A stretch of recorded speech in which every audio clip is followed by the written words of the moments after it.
Salve galera, estamos começando aqui a nossa segunda transmissão ao vivo do Centopeia Site e Centopeia TV, aqui pelo canal do Instagram, né?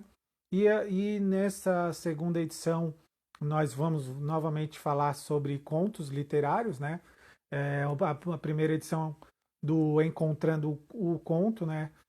A gente falou sobre a obra O Cobrador, né, o conto O Cobrador do Rubem Fonseca, e neste a gente vai falar sobre o conto O Som de Trovão do Ray Bradbury, né, reconhecido aí autor de ficção científica. Vou chamar aqui para nossa participação o Elisandro Duarte, que, assim como eu, Evandro Duarte, sou um dos editores do site Centopeia, um dos produtores da Centopeia TV, e o Elisandro também é um dos editores e produtores da Centopeia TV. Vamos chamar ele aqui para a conversa. Beleza, nessa edição do Encontrando o Conto, só fazendo o registro aqui que a gente chamou ele de Conto de Encontro na primeira vez e a gente acabou trocando o nome aí por questões até de cacofonia, né? Dava um certo prejuízo vocal em repetir duas palavras tão parecidas. E nessa edição do Encontrando o Conto, a gente vai falar, como eu tinha dito, do Ray Bradbury, que é um dos principais nomes da ficção científica da literatura norte-americana, né? Literatura em língua inglesa. E o Ray Bradbury aí, o Elisandro vai fazer uma primeira apresentação rápida aí do autor e depois a gente vai falar bastante sobre esse conto aí que tem vários aspectos interessantes de ficção científica, desde dinossauro até viagem no tempo, né? Para a gente falar de coisas tão talvez antagônicas ou tão discrepantes uma da outra, mas que a partir da visão de um autor genial como o próprio Ray Bradbury se torna uma história realmente super interessante. Elisandro pode fazer a apresentação inicial. Então, Evandro, boa noite também para Boa quem noite. nos tá assistindo aí via as mídias sociais, e falar do Ray Bradbury, né, um fato curioso, ele nasceu em 1920, mês de agosto de 1920, então estaria completando um século de vida se estivesse vivo, mas faleceu no ano de 2012, ou seja, dava até há pouco tempo atrás, estava conosco aqui. Ele é, como você já deu esse início aí, ele é muito conhecido em função das histórias de ficção, histórias fantásticas, histórias de ficção, muitas vezes com uma pegada sombria, e isso também não é à toa, em função de que entre os principais, as principais influências, os principais ídolos dele destacam-se o Edgar Allan Poe e o Júlio Verne, que tem essa pegada também bastante, não vou dizer mórbida, mas mais dark, por assim dizer, né? E talvez para o público brasileiro, que não tem esse nome tão afresco na memória, ele é o autor de Fahrenheit 451, que é um clássico da literatura, um filme que ganhou várias adaptações também, até recentemente ganhou uma versão, e exatamente, é um filme que, também sem dar spoiler, é a história de bombeiros que queimam um livro. Acho super pertinente, curioso até, se a gente fazer um paralelo aí com a história, com a nossa atualidade catarinense aqui de Santa Catarina, de onde a gente está gravando esse programa em função do nosso governo, então fica uma simbologia curiosa. E algo que é bastante interessante a gente pensar um pouquinho na biografia do Ray Bradbury, é que ele é de 1920. Em 1928, 8 anos depois, nasce o Philip K. Dick, que o Philip K. Dick é outro autor extremamente conhecido, e também, se o nome não vem muito facilmente na memória das pessoas, ele é o autor do livro que deu origem ao Blade Runner, filme super conhecido, certamente um dos clássicos aí do cinema, estrelado pelo Harrison Ford, e um filme que trata também de futuro, trata de várias questões, assim, questões polêmicas, questões que nos fazem pensar, que é muito comum aí em toda a obra do Ray Bradbury.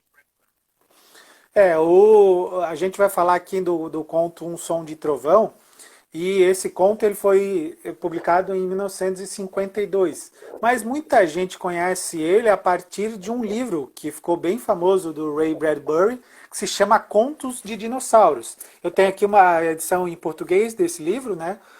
Contos de Dinossauros, que é uma reunião justamente de contos ao longo da carreira dele, envolvendo dinossauros, obviamente, como o próprio nome diz, e são contos que vão dos anos 50 até a data de lançamento desse livro aqui, que foi em 1952. e 83, né? Aqui, essa edição brasileira aqui, ela saiu em 92 ou 93, aqui me fugiu agora, 93, exatamente. E nesses contos de dinossauros aqui são contos de vários estilos diferentes, né? E o que a gente escolheu para falar, O Som de Trovão, é justamente um dos mais reconhecidos contos dele sobre dinossauros, e é interessante porque ele envolve uma perspectiva de ficção científica, não propriamente sobre os dinossauros, mas sim sobre a natureza, né? Como a ficção científica ela pode alterar coisas que são estritamente sedimentadas, né, da natureza, e a ficção científica, ela não só a ficção científica, até o que a ciência produz hoje, ela pode alterar essas ideias de uma natureza já completamente pronta, né? A gente pode alterar ela a partir disso. E o enredo é basicamente, só para a gente entrar aqui para conversar sobre esse conto, é que num futuro, né, 2055, alguns anos daqui, né, daqui em diante, né, tá um pouco mais longe na época que ele escreveu, em 50, quase 100 anos, né, se a gente for ver, 100 anos à frente, né, do período em que ele escreveu. Nesse futuro de 2050 existe uma empresa que faz viagens no tempo envolvendo safaris. Então a pessoa pode escolher uma data que ela queira e fazer um safari para fazer uma caça a um ser vivo dessa época, né? Algum animal dessa época. E obviamente as coisas, alguns caçadores se admiram muito mais em caçar dinossauros, até pela própria estranheza de um dinossauro, né, ser um ser extinto há milhões e milhões de anos. E então eles voltam para essa safari de dinossauros, só que tem uma série de normas, né, de regras, para que, alterando alguma coisa no passado, eles não alterem a perspectiva do futuro, né? E então, justamente o cuidado que eles têm que tomar é um cuidado de não afetar a natureza. Então, o que eles fazem? Eles matam só dinossauros que já vão morrer. Eles pesquisam ali, eles ficam acompanhando dinossauros que vão morrer, e quando eles fazem uma segunda viagem, daí eles matam aquele dinossauro um pouco antes de ele morrer, né? E a partir daí a gente tem o guia científico dessa história. Só que o mais interessante é que esse guia científico é só para dar vazão ao guia político, né, discursivo da história, que é o quê? Existe um presidente que acabou de ser eleito, e é um presidente, não fica exatamente claro, mas vamos dizer que é um presidente democrático, assim, né? Um cara que moderado. acredita, um cara moderado que acredita nas leis e nas liberdades. E o outro candidato, ele acabou de perder. Então, quando eles fazem essa viagem, o tempo inteiro eles ficam discutindo sobre política, né?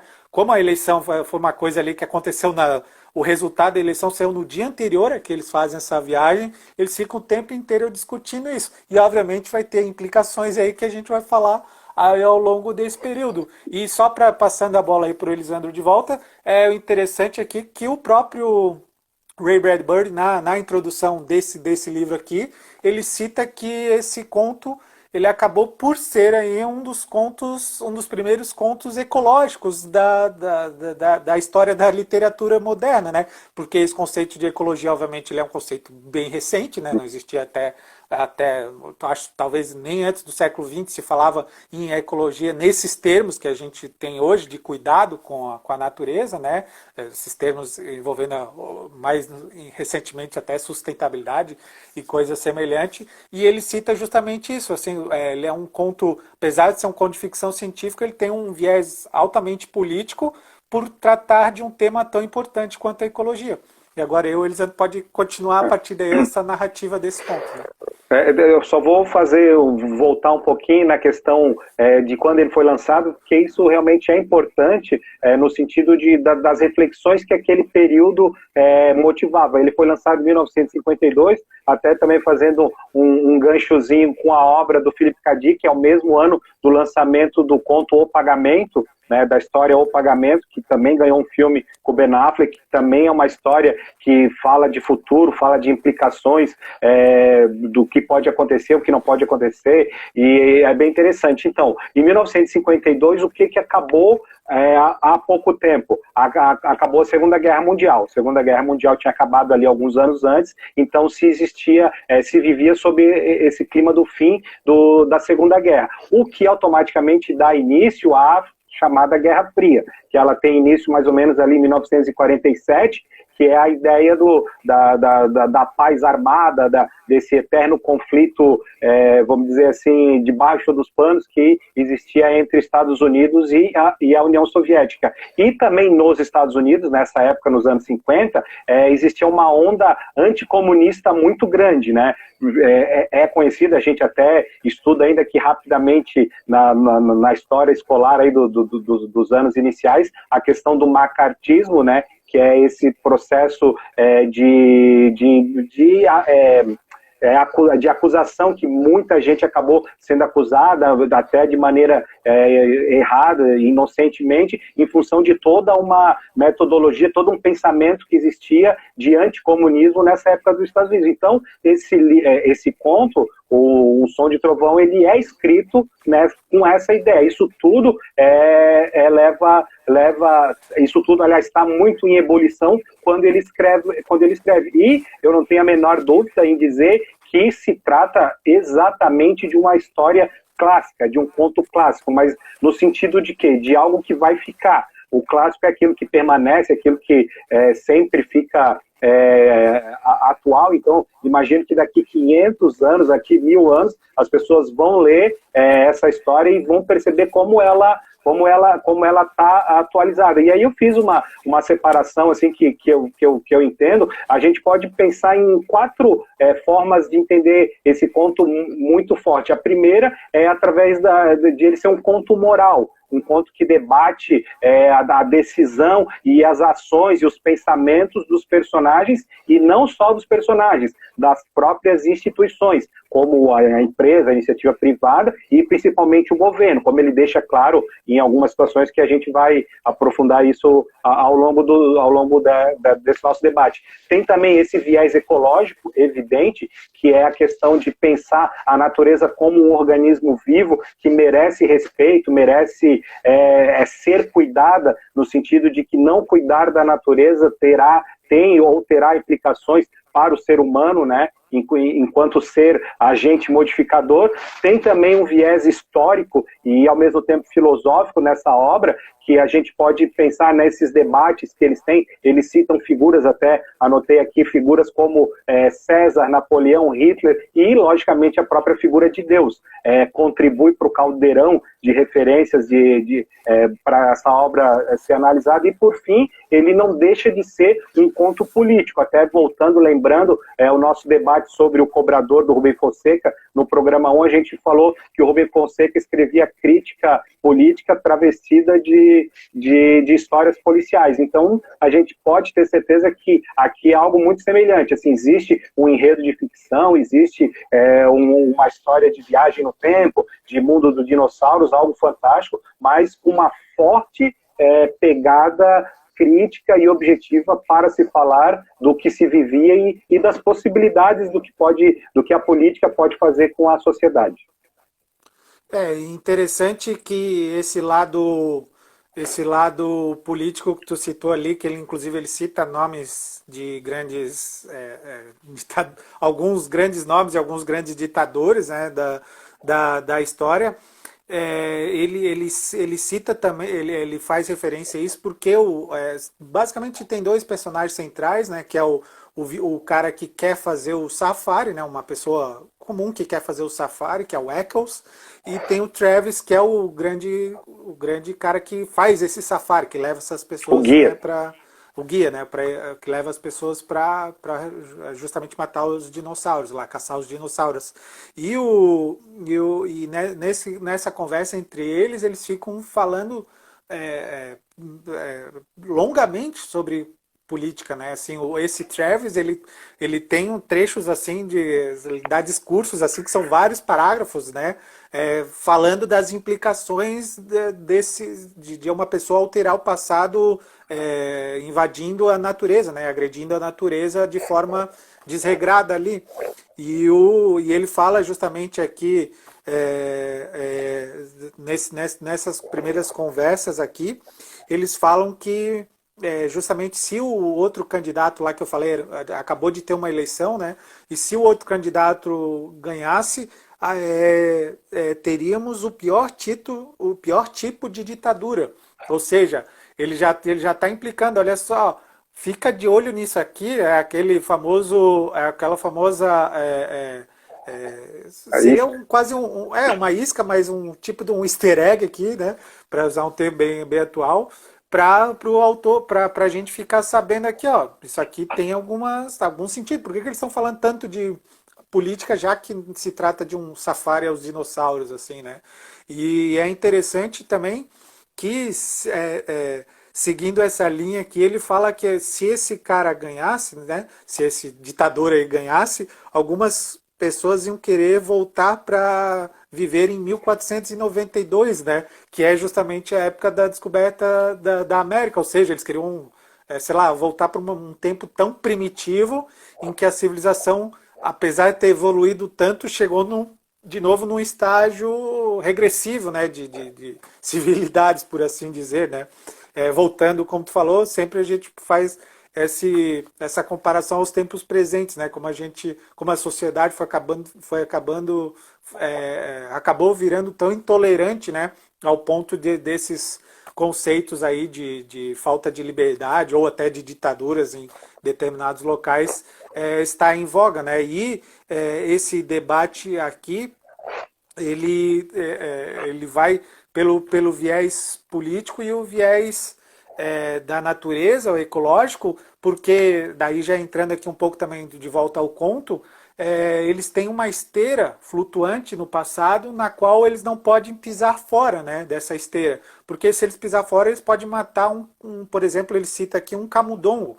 Então se tu mata um camundongo, todos os animais que dependem da existência futura desse camundongo, por exemplo, eu acho que ele cita a hiena aqui, né, se não me falha a memória, a hiena que come o camundongo, ela não vai ter o camundongo para comer, logo o leão que come a hiena também não vai existir, e assim até a espécie humana. Se tu acabar com uma determinada espécie, né, é o famoso efeito borboleta, né? E essa borboleta, ela não é por acaso também, ela tem uma implicação bastante importante aqui nessa história.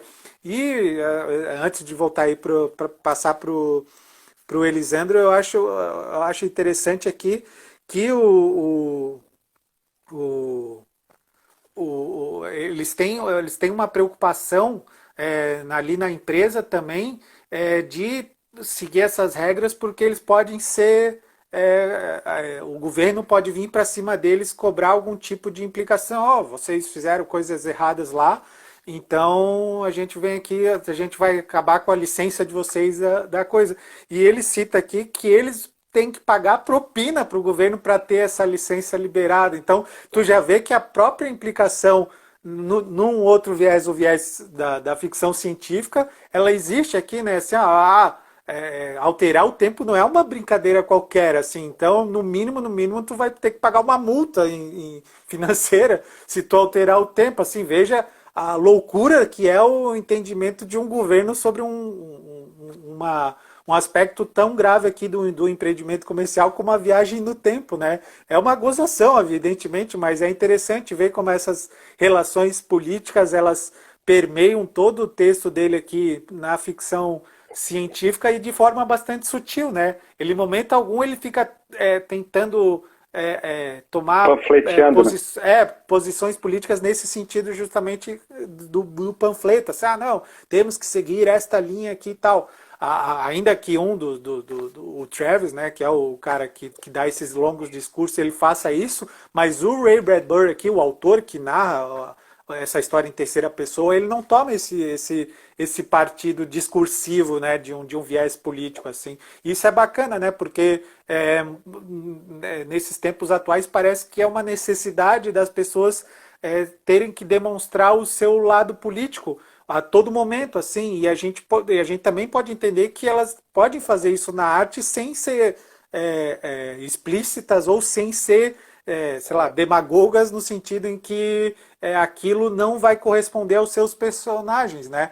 Não vai agregar a que os personagens sejam mais bem entendidos, né? Ou mais bem descritos pelo autor. Tu tem que colocar essa parte política de forma bem fluida entre esses personagens. Isso o Ray Bradbury faz com maestria nesse conto aqui.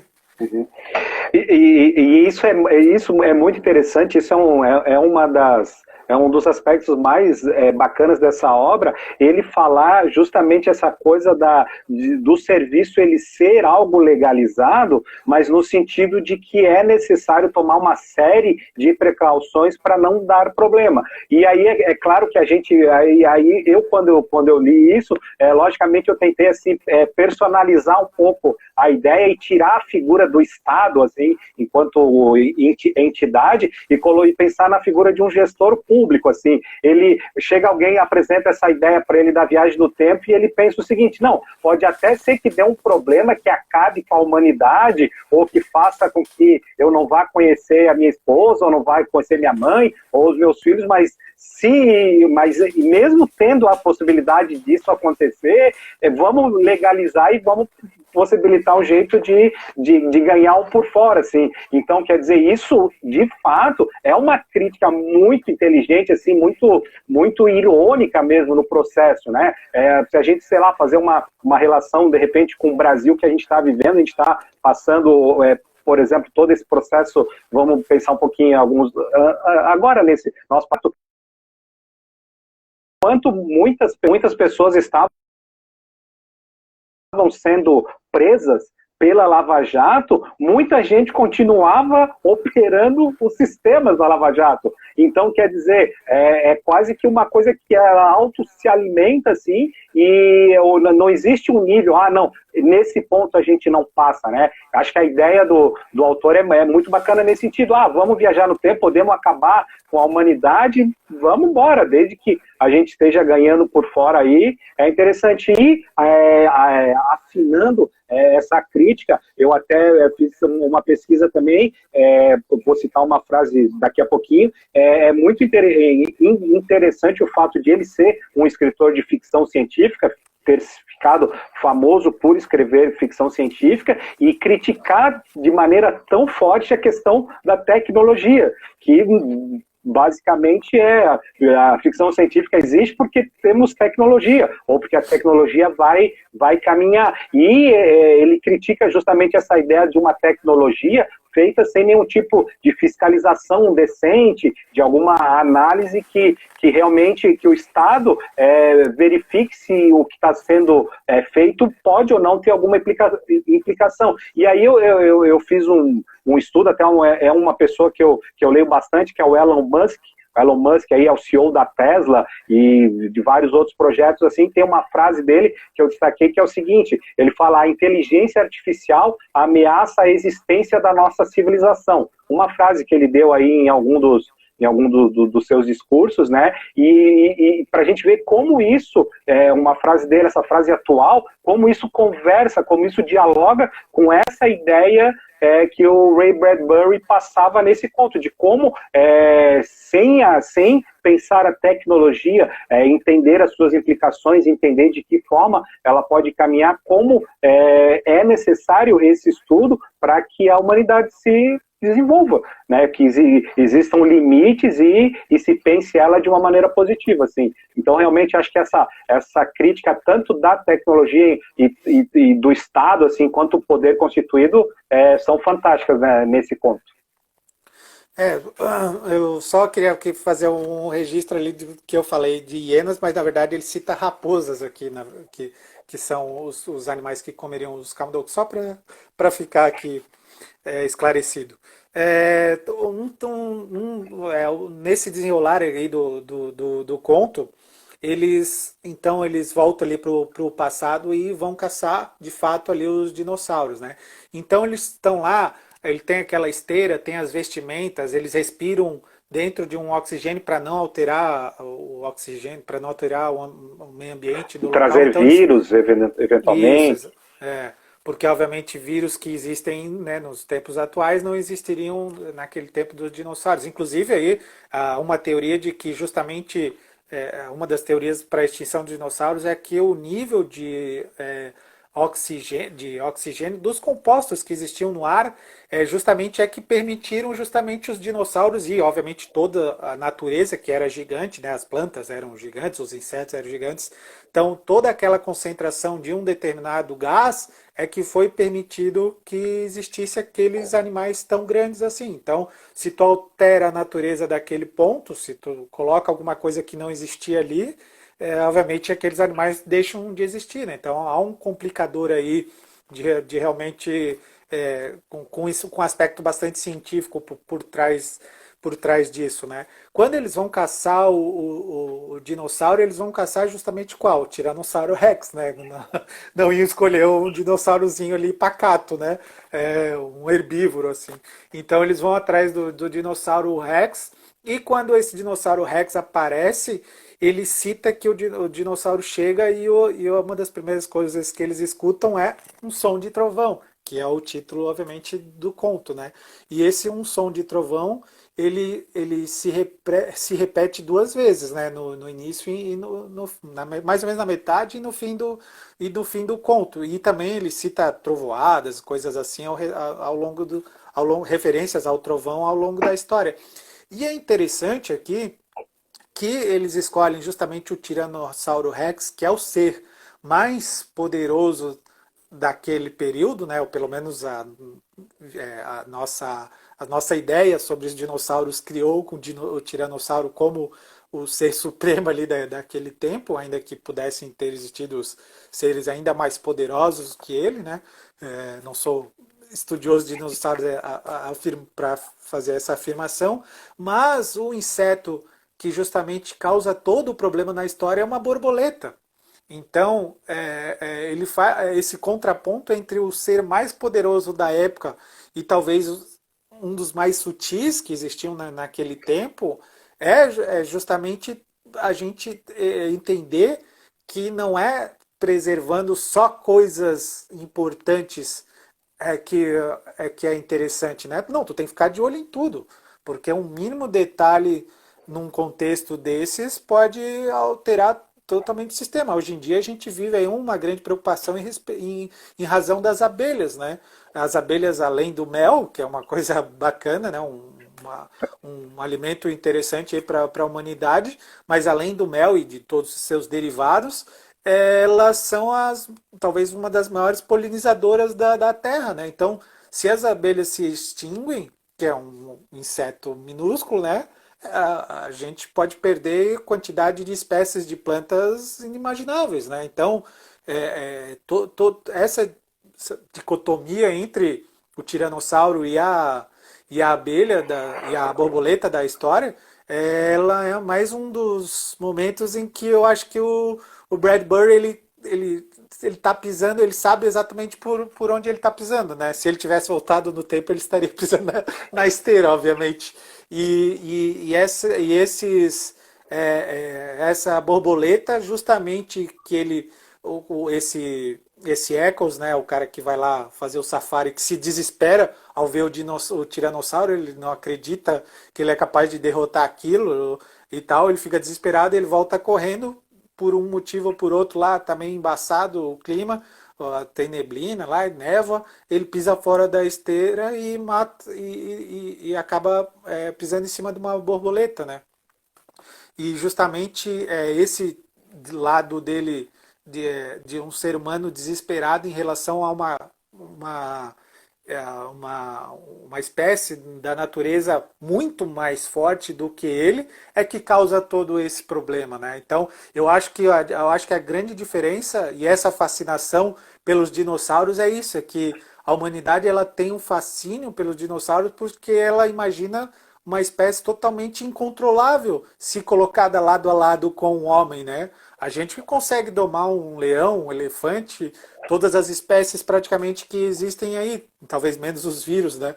Mas um dinossauro, ou principalmente um tiranossauro, ele foge do nosso controle. A gente nem consegue imaginar que com uma arma simples, e obviamente os filmes aí da série Jurassic Park mostram, né, que nem as armas comuns dariam conta de acabar com com animais deste porte assim. Então, o Ray Bradbury ele coloca aqui justamente esse confronto homem natureza que remete também a grandes clássicos, né? Se a gente for lembrar até Moby Dick, né, que é uma grande inspiração para o próprio Bradbury, ele mesmo cita aqui na abertura, não especificamente para esse texto, mas para a sua literatura como um todo, Moby Dick é justamente isso, né?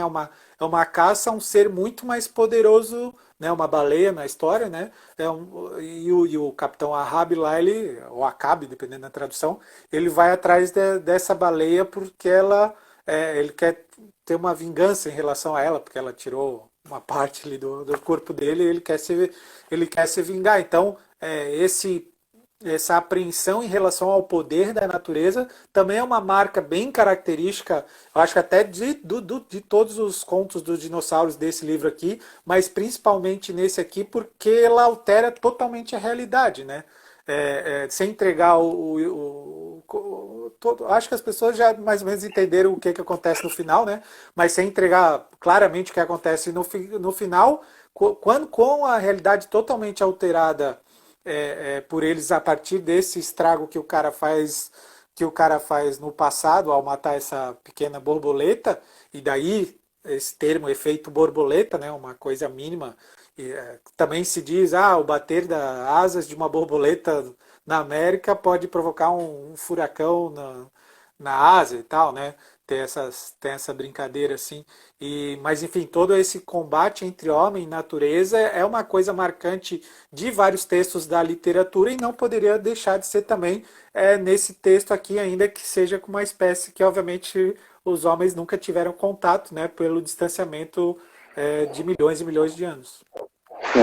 Isso aí, então, aí voltando justamente, vamos dizer assim, para deixar claro essa questão do efeito borboleta, que é exatamente isso, a ideia que o Ray Bradbury ele lança, né, nessa história, nesse conto, é que uma mínima modificação há 60 milhões de anos atrás, isso vai se potencializando, vamos usar aquela imagem da bola de neve, essa bola de neve vai aumentando, vai aumentando, vai aumentando, e vai desembocar nos dias de hoje como algo muito, muito grave. E como tudo é uma suposição, eles lá durante a conversa, durante o safari, eles conversam sobre isso, eles não têm certeza do que pode acontecer, se imagina que pode acontecer qualquer coisa, qualquer mudança, a ponto de repente, não ter a humanidade, ou as mudanças mais incríveis que a gente pode imaginar. E é muito bacana que quando eles regressam, depois que eles fogem dos dinossauros, depois que eles pegam a máquina do tempo e voltam para o presente deles, é o nosso futuro, mas é o presente deles, qual é o primeiro momento em que eles percebem que houve uma mudança? É na questão da gramática, é na questão das palavras, na linguagem, que é exatamente um elemento definidor do ser humano, assim, talvez uma das coisas que separe justamente o homem, né, a humanidade, o ser humano, de outras espécies, é justamente essa capacidade de comunicação, capacidade de conservar o conhecimento, de agregar o conhecimento através da linguagem, dos livros, da fala, dos textos, assim, e isso é a primeira coisa que eles percebem, que eles voltam para o presente deles, aparentemente muito parecido com o que eles deixaram antes da viagem, mas com algumas coisas diferentes. E essa questão da linguagem é o momento onde eles têm a percepção, opa, deu problema, realmente alguma coisa não saiu conforme o que a gente imaginava e acabou dando essa complicação. Na tradução que eu li aqui, a linguagem ela até meio que involui, né? Se a gente pode dizer assim, ela fica mais simplória, assim, as palavras elas usam, claramente ele escreveu em inglês, mas no português de quem não sabe escrever, né? Quem mistura por exemplo, ele fala safari, né? Em vez de ser safari, e do tempo com U no final, né? E daí ele coloca um acento circunflexo no E. Porque é o anúncio, justamente, Safari do Tempo é o anúncio que leva esse Eccles ali a fazer essa viagem. E é justamente esse mesmo anúncio, né, talvez em outro local, não me recordo exatamente agora aqui, mas esse mesmo anúncio que ele percebe que mudou totalmente a escrita. Totalmente não, ela mudou radicalmente, né, porque ela dá para entender o que está escrito, mas tu vê que tem alguma coisa errada ali no meio, né? E uma coisa interessante também, falando de ficção científica e de como é esse termo, esse termo não, esse mote da viagem no tempo, ela é presente, né, ao longo da literatura, das artes em geral. A gente tem uma coisa que me parece aqui meio, mais ou menos, que é citada aqui, que seria o paradoxo de Bootstrap, né? Se essa é a pronúncia correta. Esse paradoxo de Bootstrap, se a gente for pegar, por exemplo, quem assistiu em algum lugar no passado, o filme começa com uma mulher, uma senhora, entregando um relógio para um jovem. E ela diz, volte para mim. É porque ela viveu com esse jovem numa outra época, muito antes de ele ter nascido. E daí ele fica tão obcecado por essa mulher que ele volta no tempo, ele acaba voltando no tempo e quem dá o relógio para essa mulher é ele, né, para essa mesma mulher que quando envelhecer vai dar o relógio para ele em 1980, ele volta a 1910, por ali, e dá o relógio para ela. Então a pergunta é, da onde que veio esse relógio, né?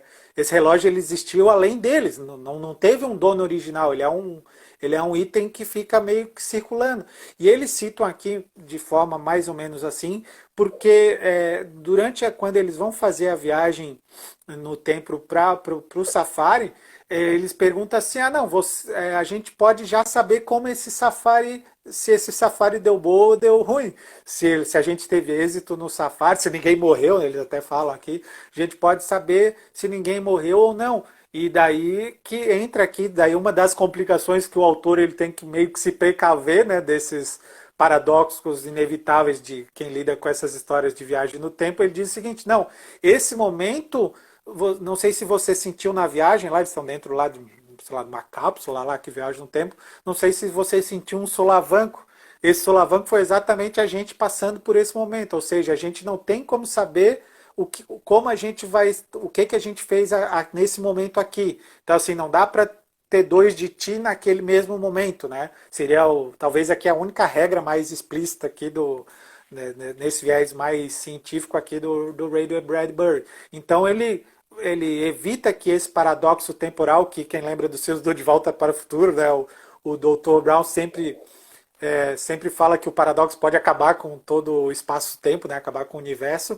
Então ele evita esse confronto porque ele diz que é impossível ter esse momento de tu saber o que tu está fazendo naquele mesmo local onde tu está. Né? Não tem como ter dois de ti ao mesmo tempo naquele ambiente ali e tal. Claro, a gente pode achar um monte de furo também nessa história, mas isso é o que menos importa, né? Para a gente entender. A gente poderia pensar por que eles não voltariam de novo para o passado não matariam a borboleta. Não matariam a borboleta. E daí, justamente, todo esse problema se dá.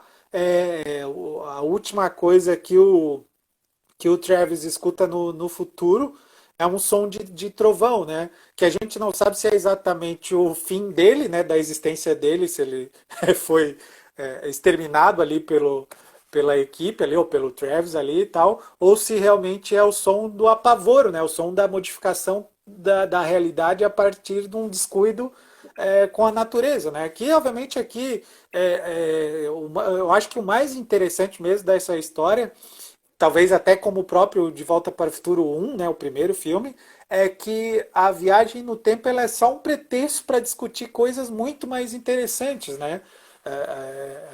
como as pessoas se relacionam com o passado. Esse é o mote do De Volta para o Futuro, né? Tu tentar entender como os teus pais criaram a mentalidade deles para chegar como eles são hoje. E aqui no caso é entender como a natureza evolui de um jeito para o que a gente tem hoje aqui, né? Então esse relacionamento das pessoas para com o passado me parece ser uma discussão bastante tão enigmática quanto filosófica que extrapola talvez até as ideias iniciais aqui do Ray Bradbury, né? Ele permita que as pessoas possam discutir outros temas que são paralelos a essa história, mas a partir de uma história simples, aparentemente simples, de uma viagem do tempo para matar dinossauros, né?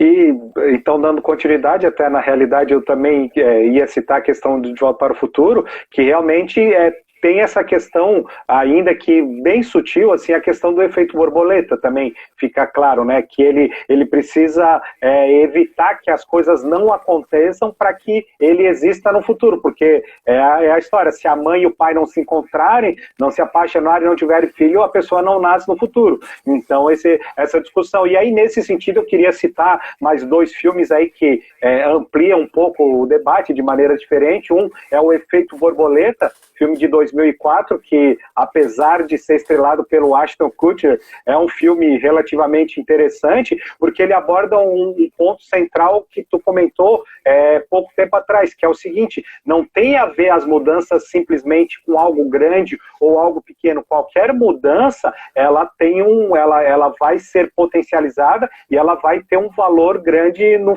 final da história, e é o que acontece nesse filme Efeito Borboleta. Eventualmente o que eles mudam no passado pode até naquele momento parecer algo bom, algo positivo, algo que naquele momento agregue valor para a vida que se leva, mas isso, com o passar do tempo, vai ter um resultado muito fora do controle, muito além do que se imaginava, que é a história, enquanto talvez se preocupasse muito com o dinossauro, foi uma criatura muito, muito inferior, muito, muito menor, que acabou provocando tamanha mudança na realidade. E o outro filme é justamente um filme, O Som do Trovão, filme baseado na obra, baseado nesse conto, que é um filme de 2005, e na verdade estou citando ele para convidar os nossos espectadores a ficarem longe ficarem o mais distante possíveis do filme. O filme, de fato, é muito ruim,